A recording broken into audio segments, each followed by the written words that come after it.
Dans accessibilité, on a accès. L'accessibilité, c'est garantir un accès égal pour tous. On y est confronté tous les jours quand vous croisez des trottoirs abaissés, quand vous croisez des rampes d'accès, quand vous croisez des ascenseurs ou des portes coulissantes.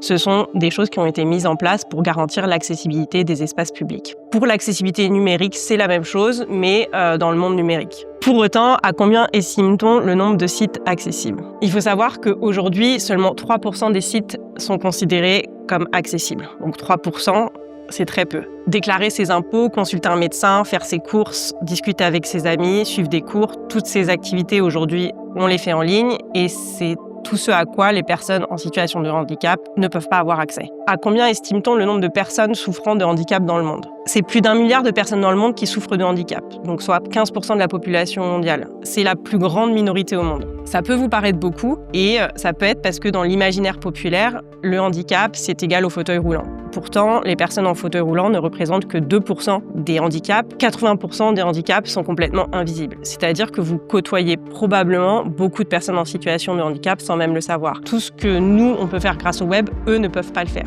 Et ce qui est paradoxal, c'est que c'est ces personnes qui auraient d'autant plus besoin de pouvoir faire toutes ces choses parce que, de par leur handicap, elles peuvent avoir des difficultés à se déplacer, à interagir socialement. Et donc, ce qu'offre le web leur serait très utile et même vital.